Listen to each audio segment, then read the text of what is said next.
রানীমা, আপনি আমাকে যেমন লেহেঙ্গার কথা বলেছিলেন আমি ঠিক তেমন লেহেঙ্গাই বানিয়ে দিয়েছি। এই লেহেঙ্গা জাদুতে পরিপূর্ণ, আর এটা হচ্ছে পরিদেশের সবচেয়ে শক্তিশালী লেহেঙ্গা। আরে বাহ ডিজাইনার পরি, তুমি তো অনেক সুন্দর লেহেঙ্গা বানিয়েছো। তোমাকে অনেক অনেক ধন্যবাদ। এখন এই লেহেঙ্গাটা আমার ঘরে পৌঁছে দাও। রানীমা, আপনি কিছু মনে না করলে একটা প্রশ্ন করি? হ্যাঁ হ্যাঁ, করো। আমাদের পরিদেশের রাজকন্যা তো গত কয়েক বছর যাবৎ বেহুশ হয়ে পড়ে আছে। তাকে সুস্থ করার জন্য আমরা পরীরা আমাদের সব শক্তি লাগিয়ে দিয়েছি, কিন্তু তাতেও কোনো লাভ হয়নি। তার জ্ঞান ফিরেনি। তাহলে আপনি এই লেহেঙ্গাটা কার জন্য বানিয়েছেন? ডিজাইনার পরি, এটা তো আমিও জানি না এই লেহেঙ্গাটা কার জন্য বানানো, কিন্তু এটা জানি এই লেহেঙ্গা আমাকে আমার মেয়ের সাথে মিলাতে পারবে। আমার মেয়েকে আবার আগের মতো ঠিক করে দিতে পারবে। তোমরা কেবল সময়ের অপেক্ষা করো। খুব দ্রুতই তোমরা তোমাদের সকল প্রশ্নের উত্তর পেয়ে যাবে। বন্ধুরা, তোমরা তোমাদের নাম কমেন্ট বক্সে কমেন্ট করে জানাও, কারণ তোমাদের নাম দিয়েই তৈরি হবে আমাদের পরবর্তী কার্টুন ভিডিও। আর তোমরা যদি আমাদের চ্যানেলে নতুন হয়ে থাকো তাহলে আমাদের চ্যানেলটি সাবস্ক্রাইব করে পাশে থাকা বেল নোটিফিকেশন অন করে দাও। এই কথা বলে রানী পরী সেই লেহেঙ্গা নিয়ে মহলের ভেতরে যায় আর ওই লেহেঙ্গাটা পৃথিবীতে ফেলে দিয়ে আসে। অন্যদিকে সোনিয়া নামের একটা মেয়ে নদীতে পানি ভরতে যাচ্ছিল। এমন সময় ওই জাদুর লেহেঙ্গাটা তার সামনে এসে পড়ে। আরে বাহ, এই লেহেঙ্গাটা তো অনেক সুন্দর, কিন্তু এই লেহেঙ্গাটা এখানে কোথা থেকে আসলো? আশেপাশে তো কাউকেই দেখতে পাচ্ছি না। এই নদীর সামনে এই লেহেঙ্গাটা এইভাবে পড়ে থাকলে তো নষ্ট হয়ে যাবে। আমি বরং এই লেহেঙ্গাটা নিয়ে বাড়ি যাই। এরপর সোনিয়া ওই লেহেঙ্গাটা নিয়ে বাড়ি ফিরে যায়। আরে সোনিয়া, এই লেহেঙ্গাটা তুই কোথায় পেয়েছিস? এত সুন্দর লেহেঙ্গা তোকে কে দিয়েছে?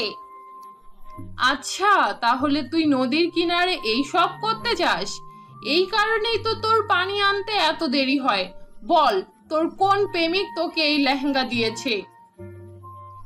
এবার থামুন মা, আমার উপর এইসব মিথ্যা অপবাদ দেওয়া বন্ধ করুন। এই লেহেঙ্গাটা আমি নদীর কিনারায় পড়ে থাকতে দেখেছিলাম। ওখানে থাকলে এই লেহেঙ্গাটা নষ্ট হয়ে যেত, তাই আমি এটা আমার সাথে করে নিয়ে এসেছি। যে এইভাবেই পাস, এই লেহেঙ্গাটা তো এখন আমার। না না বোন, এটা আমাদের না। এই লেহেঙ্গাটা আজকের দিনের মতো আমি আমাদের বাসায় রাখবো। কাল আমি খোঁজ নেব এই লেহেঙ্গাটা কার, তারপর তাকে তার লেহেঙ্গা ফিরিয়ে দিয়ে আসবো। তোর বকর বকর বন্ধ কর আর ঘরে গিয়ে নিজের কাজ কর। এখন সর আমার চোখের সামনে থেকে।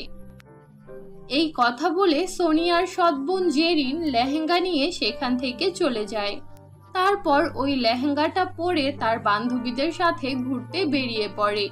কিছু সময় পর, আন্টি আন্টি আন্টি, জেরিনকে ডাইনি তুলে নিয়ে গিয়েছে।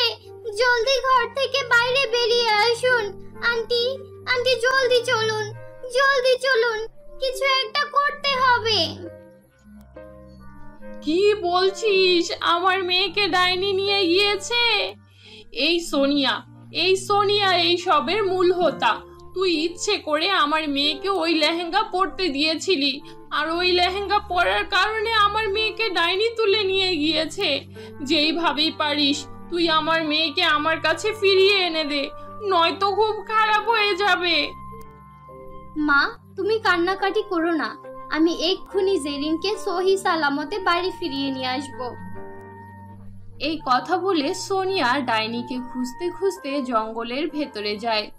জঙ্গলের অনেকটা ভেতরে যাওয়ার পর সে একটা গুহা দেখতে পায় আর ওই গুহার মধ্যে ঢুকে পড়ে। তখন সে দেখে,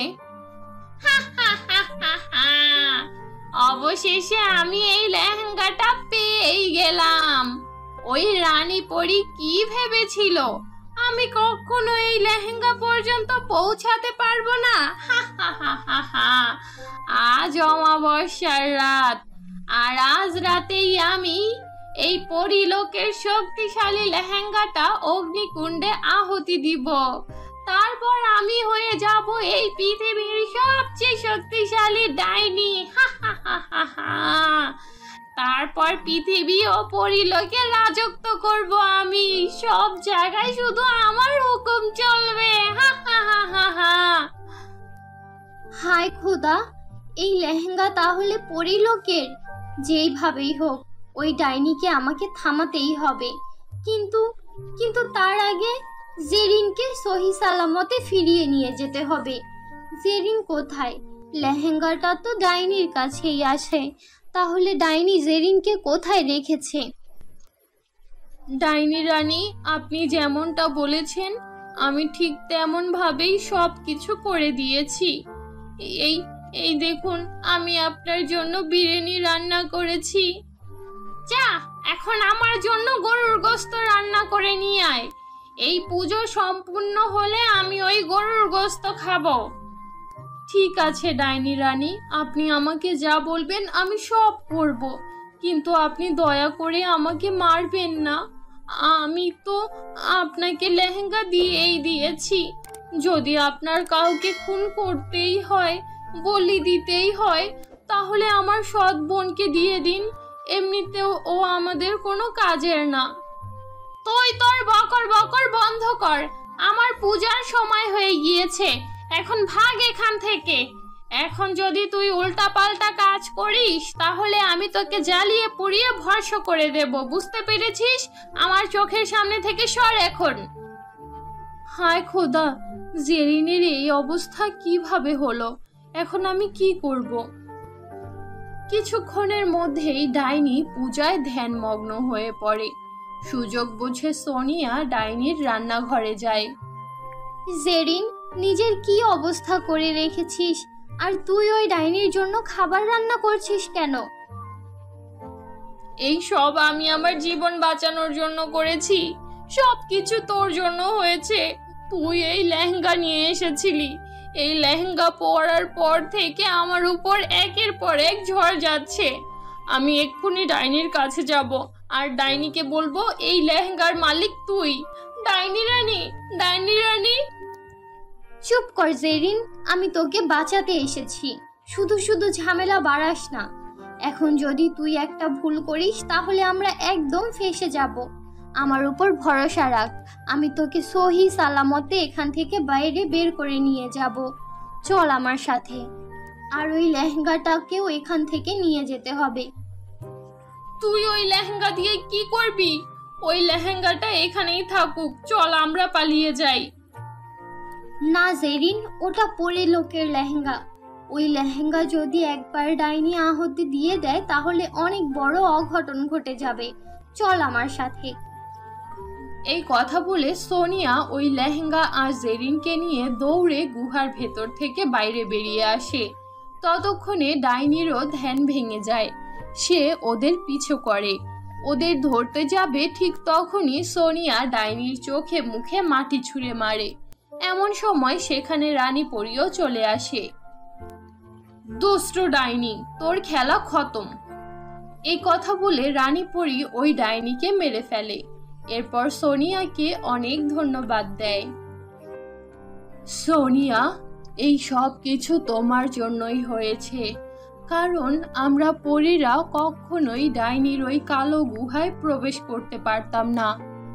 আর এই ডাইনি এতদিন ধরে ওই সুযোগই নিয়ে এসেছে। ও আমাদের রাজকুমারীকে অবচেতন করে রেখেছে 6 বছর ধরে, কিন্তু এখন এই ডাইনি মরে গিয়েছে। ওর সকল কালো জাদু কেটে গিয়েছে। এখন নিশ্চয়ই খুব দ্রুত আমাদের রাজকুমারীও সুস্থ হয়ে উঠবে। তাই এই জাদুর লেহেঙ্গার আসল মালিক তুমি। আমি চাই তুমি এই লেহেঙ্গাটা তোমার কাছেই রেখে দাও। তোমার যখন যা দরকার হবে তুমি এই লেহেঙ্গার থেকে তখন তা চেয়ে নিও। এই লেহেঙ্গা তোমাকে কখনোই নিরাশ করবে না। এই কথা বলে রানী পরী সেখান থেকে চলে যায় আর সোনিয়া ওই লেহেঙ্গাটা নিয়ে বাড়ি ফিরে যায়। এরপর থেকে সোনিয়ার যখন যা প্রয়োজন হতো সে ওই লেহেঙ্গার কাছ থেকে চেয়ে নিত।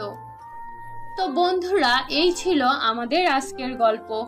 আশা করি গল্পটি তোমাদের কাছে খুব ভালো লেগেছে। ভালো লাগলে ভিডিওটিতে একটি লাইক দাও আর আমাদের চ্যানেলে নতুন হয়ে থাকলে আমাদের চ্যানেলটি সাবস্ক্রাইব করে পাশে থাকা বেল নোটিফিকেশন অন করে দাও।